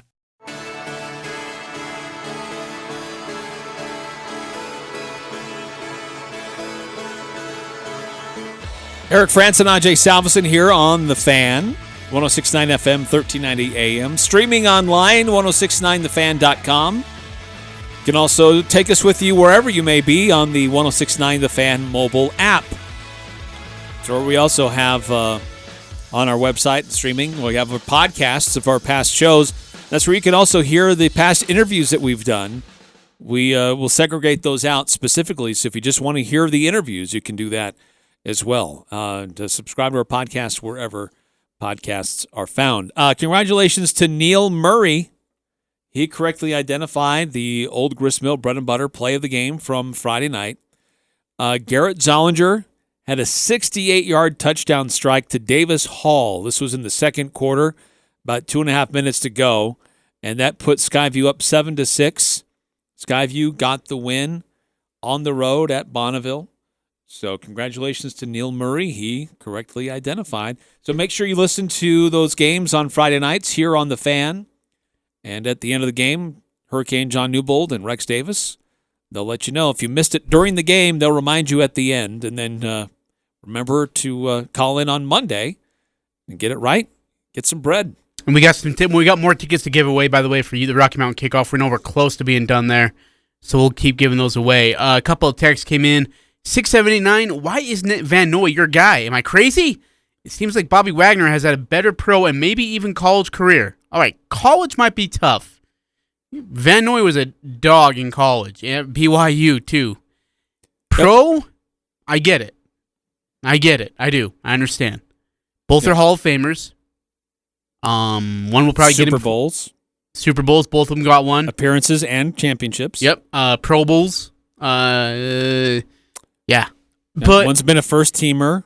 One's been highest paid linebacker. One's had the more tackles than anybody else at linebacker position. Because nobody else can tackle at his position. On his team. That's what it is. Yeah.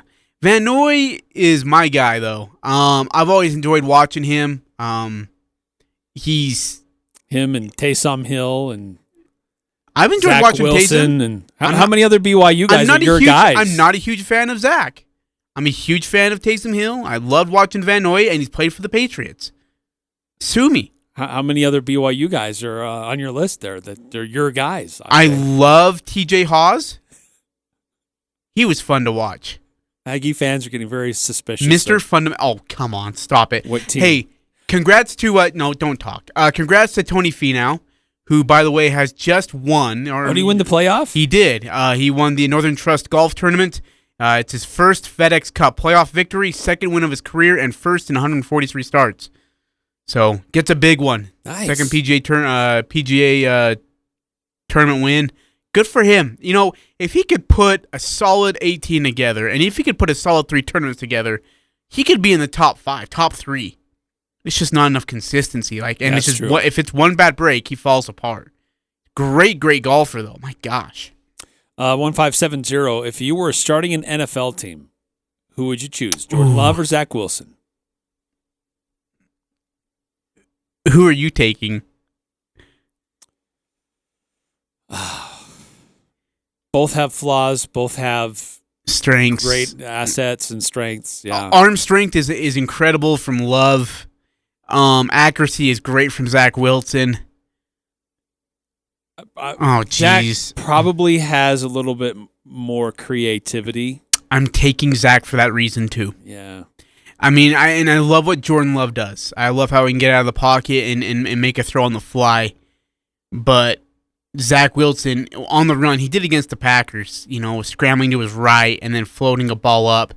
It was 37 yards down the field, all air, and on a dime.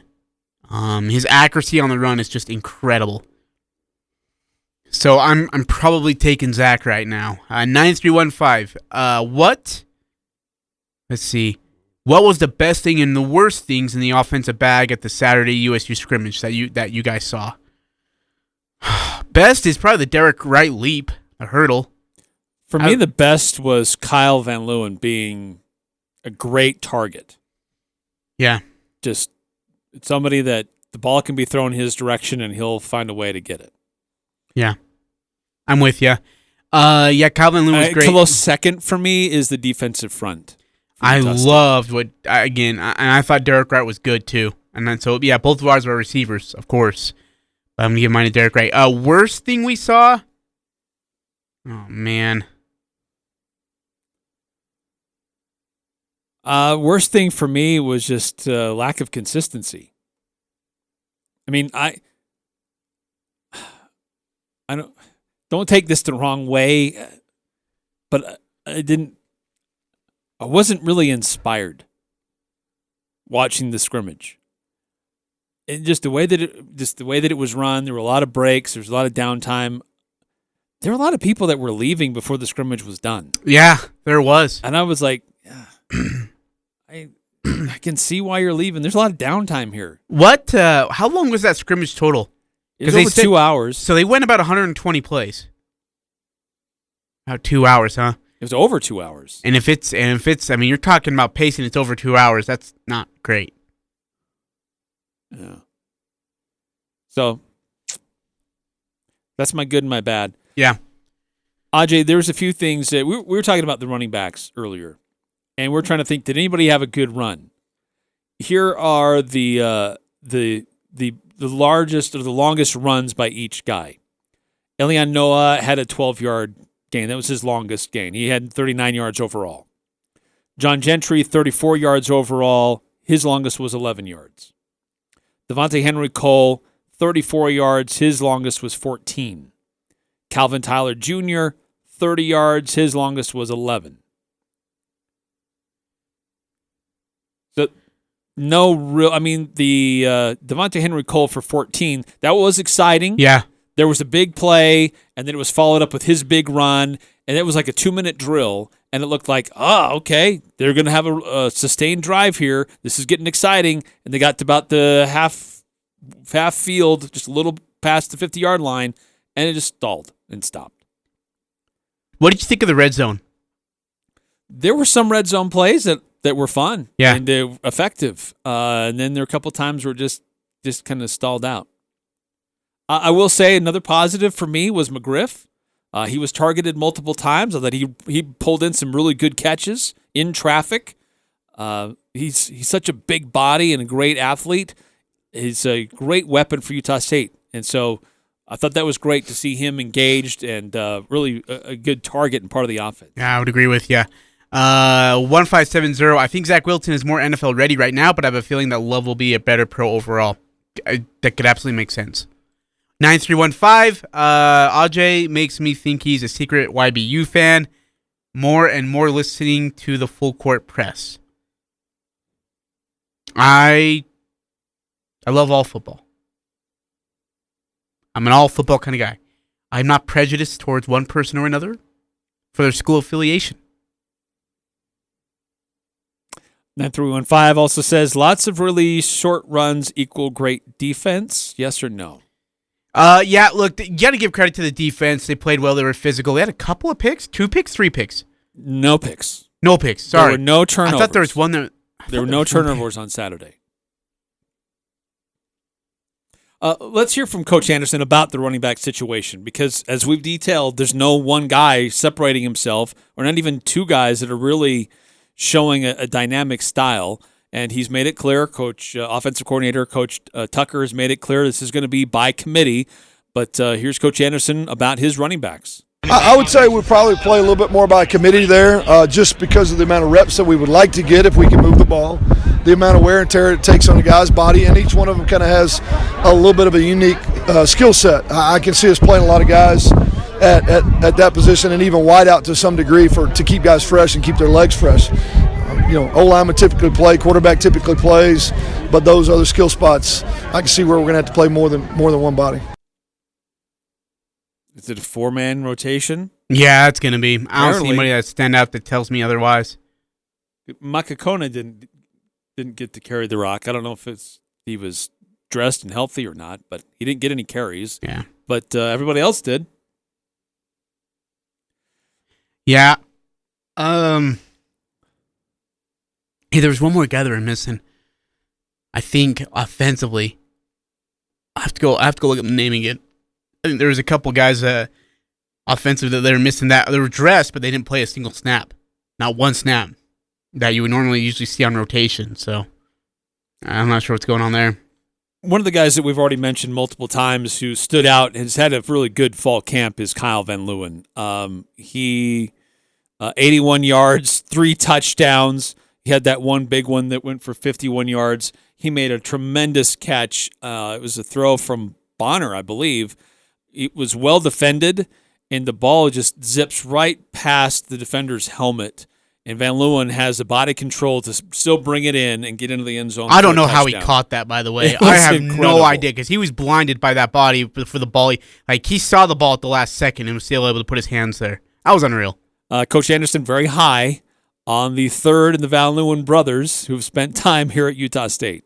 He can play. I mean, he did it all spring. Doesn't surprise me anymore. We've got several guys, I think, that can do that, and I think they're doing a really good job of feeding off each other. Quarterbacks have a tremendous amount of confidence in them, so he did what I kind of expect him to do at this point. I think he's going to be a good target. Be that guy. Yeah, I'm telling you, like, if it's a bailout third, medium, third, and long, and it's, I got to get rid of the ball, where is Kyle Van Leeuwen? That's what it's going to be. And by the way, the guy can make really good plays. I was so impressed with him on Saturday.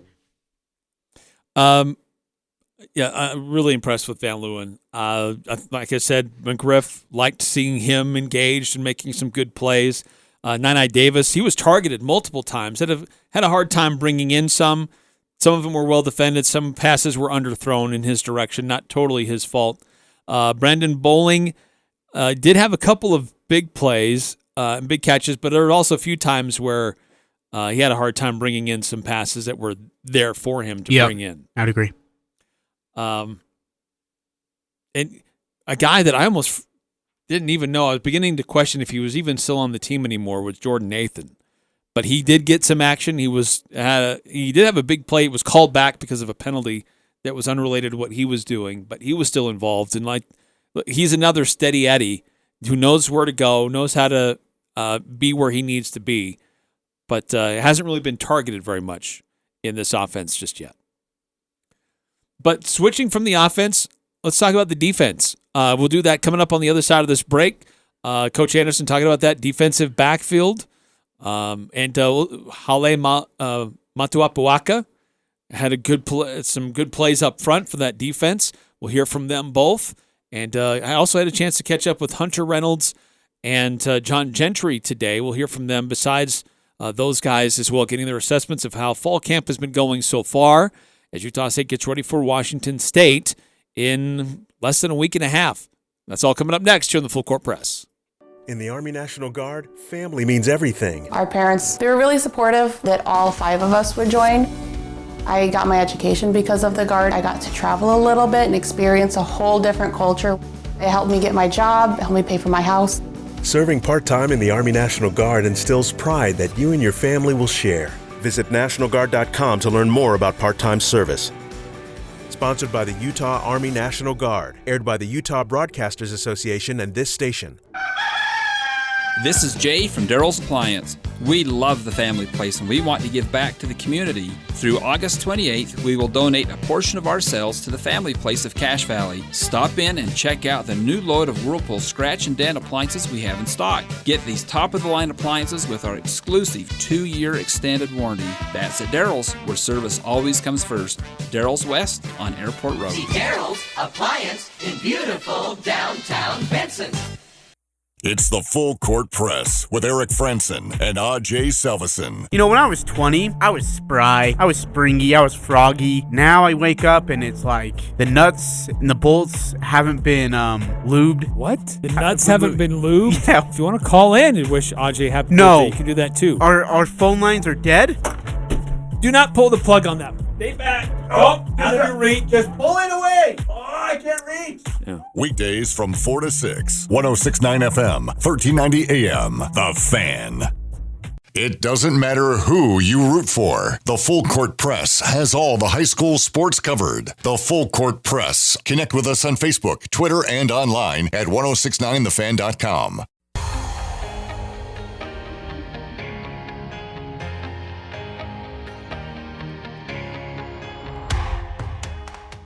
Some you aren't. Some it's really super tight, and you know, at some positions you can rotate and play a lot of guys. There's several that you can't.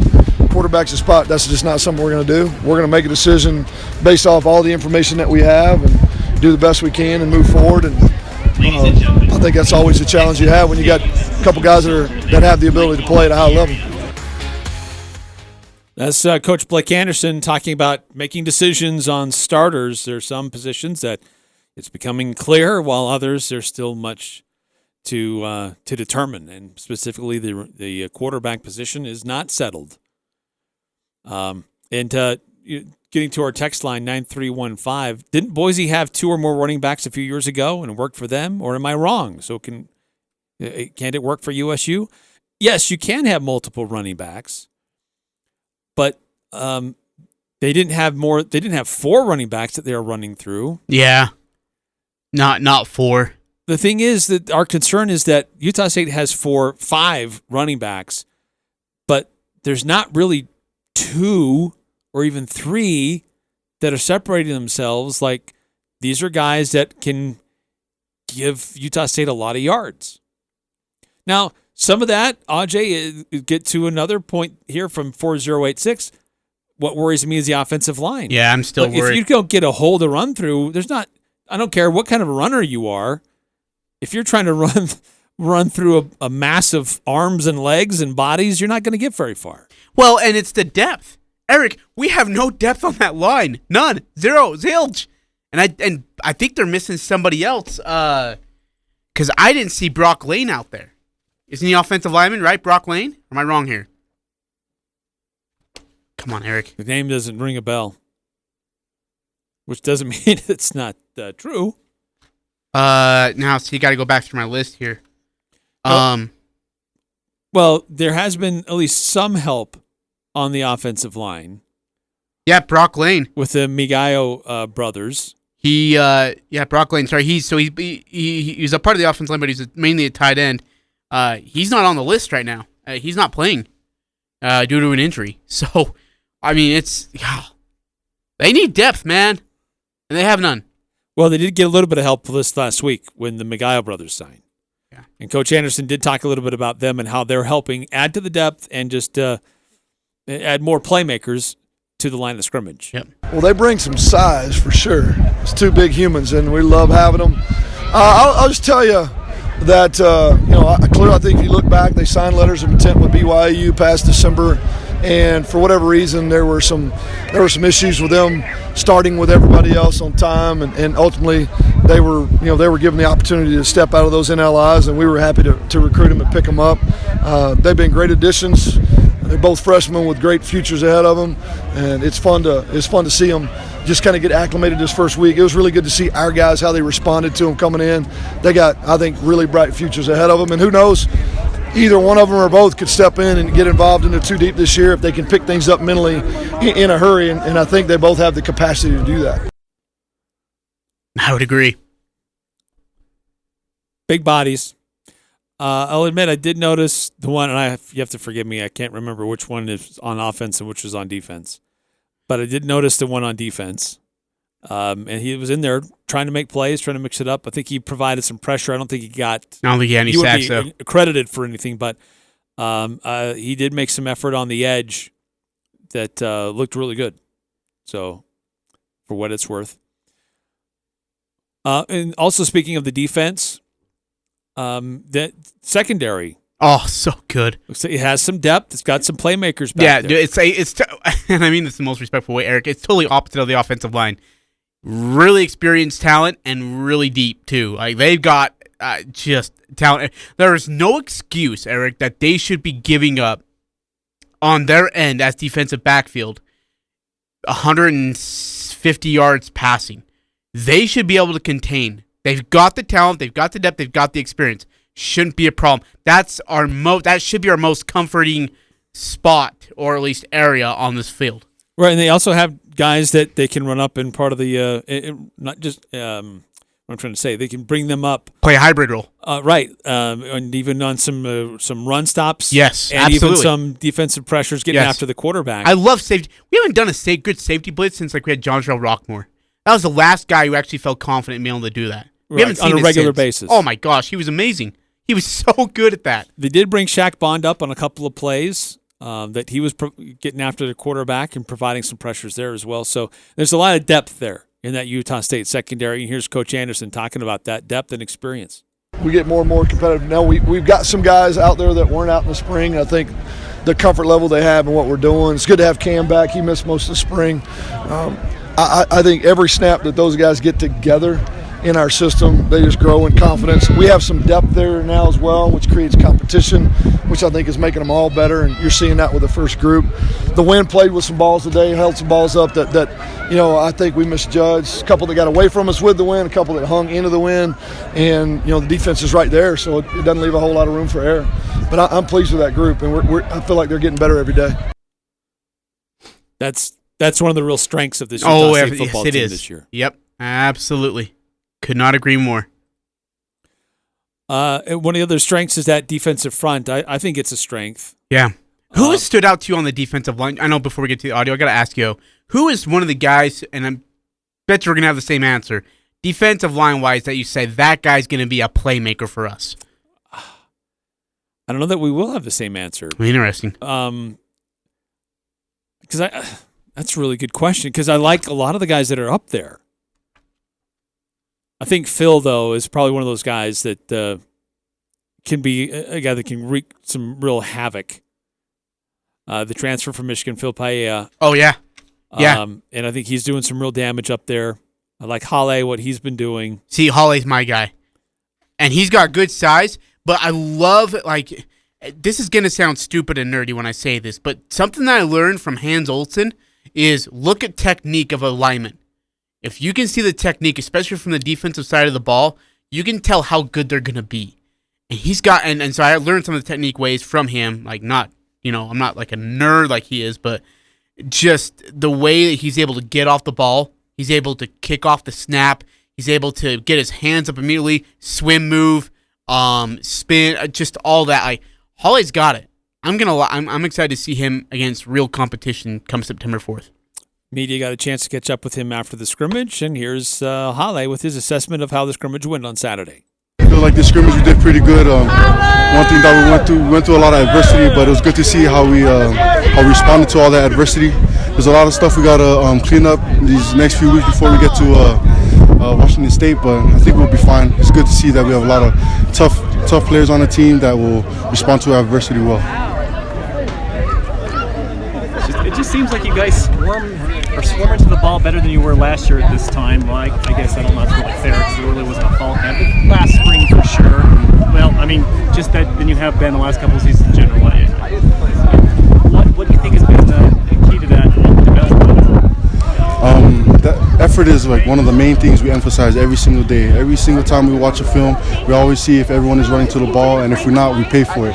And that's the only way we can make a good, solid defense is by running to the ball, because at the end of the day, luck follows effort. And as long as we can get 11 passes to the ball, we know we'll be good. Like we said. Halle, it looked like you and Marcus were running the ones with the defensive tackle. Do you think your guys' position, y'all separated yourselves at all, or is there just a lot of guys still fighting for the front job? Oh, dang. We have a really talented front from the D tackles to the D ends. We're really loaded in depth. We got me, Marcus, then Phil, James, and the young buck Gessie is coming along really well as well. We got a lot more guys, and I feel like it's good that we have a good solid 5 and 6 in the interior D line, because we can always stay fresh in the game. And Coach Al, Coach Devine, Coach Lappy have been doing an excellent job getting us ready and running the defense how we need to run it. Do you feel like that's moving along like you need it, or do you still feel like you still got a ways to go before game one? I feel like we can always get better, and we do need ways to go in terms of being consistent with our technique and with our physicality. We can do it. We do it most of the time, but we got to make sure that we do it every play. We got to make sure that we knock dudes back and create disruption in the backfield so that our linebackers and the rest of the defense can flow to the ball and we can make plays. How sick and tired of you guys hitting each other? Oh, man, we talk about it in the locker room all the time. We cannot wait to play someone else. We can't wait to go to Pullman and play Washington State. We feel ready. We feel prepared. It's been a good camp for us to learn. Everyone has been learning, and we got one more week. Next week, we're going to go back to the practice field, back in the film room, and clean up what we need to clean up, take off the rust, and be ready to go in a few weeks. Does anyone have any knives? No, nothing today. Nice. Doug's like, no. No knives. Just like the mom voice, like, no, don't. So, okay, what's with the knife thing really quickly? Well, he's the professional, fire knives dancer guy from Hawaii. He competed professionally. Really? Yeah. Oh, man, he actually kind of got to say, he's like, oh, yeah, okay. And then Doug's like, no. And he's like, oh, okay. All right, never mind. Maybe later, guys. Hey, we got a few texts we got to get through here. Let's see. Did I hear that Coach Anderson said someone is out for the year due to an injury? He did. It wasn't Brock Lane, was it? Because he's out for the year, I believe. And if I just said that, I'm going to be in deep crap with all of Utah State. He did say it was in the post-scrimmage audio. We'll find it. We'll let you know. dig it out. 2305 got a kick out of your reference on how many running backs the Aggies should have. They could have 4 or 5. It doesn't matter as long as they have quality running backs and they can play. It's true. It's true. 5338, Eric, great question here from 5338. Which of the incoming transfer portal players were the most impressive? Ooh. I got to think about that one. That's a really good question. Because there's a couple guys that they're making immediate impacts. Probably the one I would say that has stood out to me the most, just in the couple of scrimmages that I've seen and the feedback I'm getting from post practice, is Rice at the linebacker position. Yeah, I would.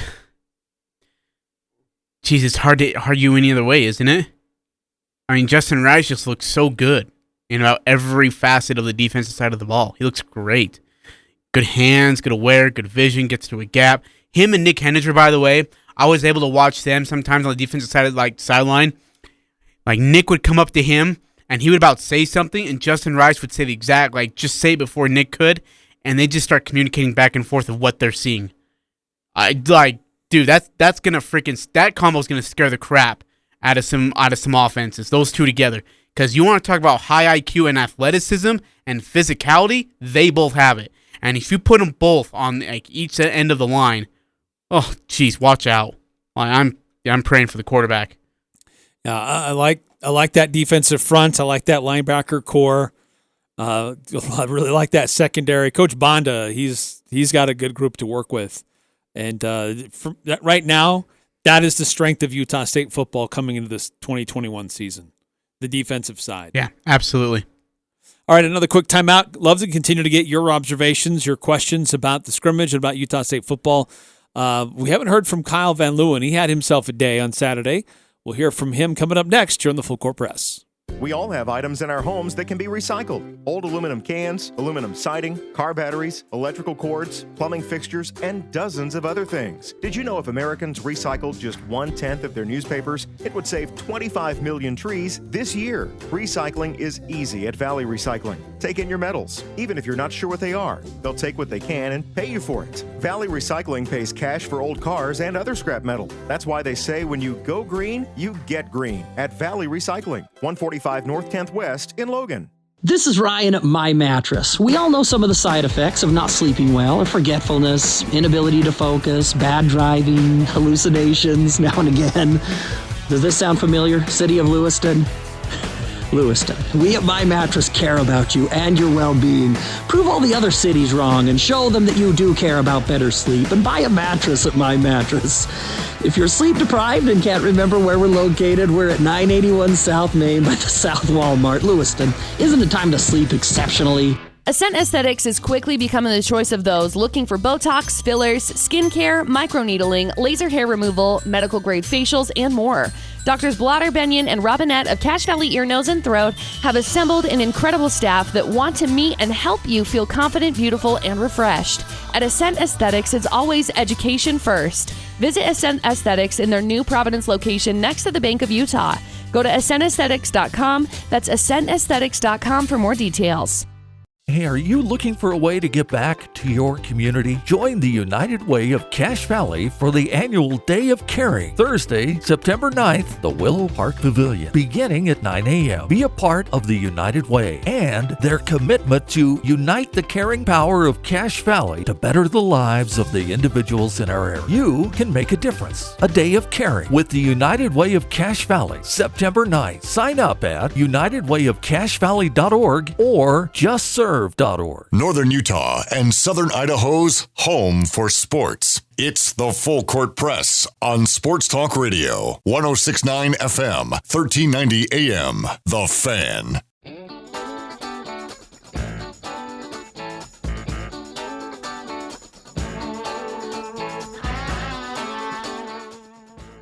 So, because we've been having so much fun just hearing from the coach and the players immediately after the scrimmage from Saturday, we'll push off my interviews with Hunter Reynolds and John Gentry to tomorrow.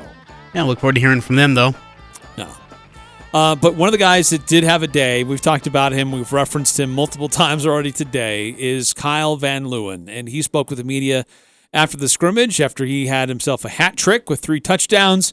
Here's Kyle Van Leeuwen after a really great scrimmage. I think the offense did pretty good again. I mean, there's still some things we got to work on, some things that we can fine-tune, but it helped being able to be in the red zone, to be able to actually score some touchdowns. Like, we didn't get the opportunity last week.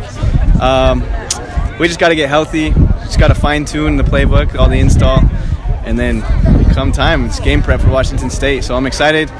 We have the potential to be very deadly and very dangerous. We just got to keep on fine-tuning and keep on improving day by day. So obviously you did a lot of red zone stuff today, which you didn't do anything of the last week. How well do you feel you implemented those schemes today?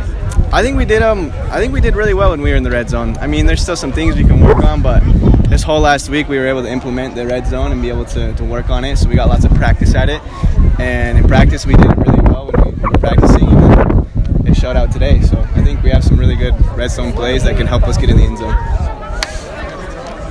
Your brothers certainly have a great history here. You're the next in line. How's that feel, having that family connection, having them cheer you on or egg you on? It's awesome. I mean, I love having. I love that they played here, and then I can continue it. And thanks to cover them, you just can't do it. Coach Banda. No, but I love having had my brothers played here. It's been awesome to be able to watch them in the past. I've been in the stadium plenty of times, so it's home. But now it's my turn, and just got to prove who I am out of my brothers. And we always make the joke, who's going to be the best? So that's what I got to try and do, is just be the best and continue the legacy. Kyle, you talked about how a lot of the plays were in the red zone, but some of your touchdowns you didn't need the red zone to do. How did it feel to get some of those deep bombs and reel them in? Oh, it always feels great to execute. Longer plays and the explosive plays like we did today. But at the end of the day, if we can get in the end zone, that's what we like. 7 points is better than no points. So whatever I can do and whatever the rest of the team can do to help us get in the end zone is what the goal is. Because when you score points, you win games. So. Did you know that Derek Wright had that kind of hurdling ability? That was something I hadn't seen before in the past. I hadn't either. I was running my route, and then he caught it. I looked back, I was going to go block, and I saw him hurdle, and I was just in awe. I was just like, I didn't think he could jump that high. But, he proved himself today as well, and it's fun playing alongside D. Wright, so it was awesome. Kind of looked like you threw some ice on your shoulder at the end and kind of said, "Are you good and everything?" Just precautionary? Yeah, just precautionary. I've had some shoulder problems in the past, but, I'll be good. So just want to make sure I stay healthy and, get some feeling back in my fingers. But I'll be fine. So... Anything else for Kyle? Yeah, it's Kyle Van. He needs to stay healthy. Kyle Van Leeuwen. He needs to stay healthy. Has to, Eric. You can't have a playmaker like him off the field because he spaces out the field so well because he's such a playmaker. I gotta ask you another question. Has Jordan Nathan disappeared? Almost completely, but he did get some reps. I did see him on the field. He got targeted. He did some things late in the scrimmage. I'm worried. He's just like, you saw Nathan 2 years ago be one of those guys in the slot that was a target. Very reliable. Consistent. Oh, absolutely. I don't know what's going on, but you just aren't seeing or hearing from him much. And I'm really worried about him. I just hope he stays... I hope he stays just alert and that he keeps himself relevant on this offense because he could be great. He's great. He's a veteran. They need him. He's still a playmaker. Yeah. I hope he's healthy. But look, he was out there. He was making some plays at the end of the scrimmage. He had a great play. He got called back because of a penalty, and then was targeted again. But you're right. He's not being targeted as much as some of these other guys. He's not making plays like some of these other guys are. But I hope he keeps his nose in there and has those opportunities to make something happen. Coming up tomorrow, we'll hear from John Gentry, one of the 4 running backs at Utah State, trying to put their stamp on things offensively with the running game. Yep. And Hunter Reynolds, another one of those transfers coming to Utah State from Michigan. And he could have a big impact, too. He really could be a major factor. Another one of those experienced, talented players in the secondary for Utah State. Yeah, I would agree. Stick around. Make sure you stay tuned for that tomorrow. We'll have those interviews. Tuesday, we also have the stat that blew our minds, or player of the week. But Ajay, kind of the final thoughts. I don't want it to sound like I'm all really down on Utah State with the scrimmage. There were concerns, yes. But this was also a team that did have explosive plays. Yes. There were some great plays with some great touches on passes. There were a few running back plays that they did get loose a little bit. Not really anything big, nothing explosive on the ground. And there were some great pressures on that defensive front. I think it's a great group of linebackers. Metzenheimer's got a lot of experience in the system. He keeps getting better. Rice is a great addition. Ajay Vongpachan, man, he was making some great I thought Vongpachan was plays really good. And some pressures, some quarterback pressures as well. And that's a really good, experienced, and deep secondary for Utah State. Again, secondary is going to have to. There's going to be a lot expected of them. They're going to need to outperform their expectations every single game, Eric. Yeah, no, I agree. So the fall camp ends this week. Yep. And then next week, it's all about Washington prep State. for Washington State. So there are some really big things that still need to be decided and improved in these next few days. Yep. Man, we're hoping like heck they get it figured out and are ready for the season opener on the road in Pullman. That's going to do it for us. Thanks so much for tuning in. We'll see you back here tomorrow.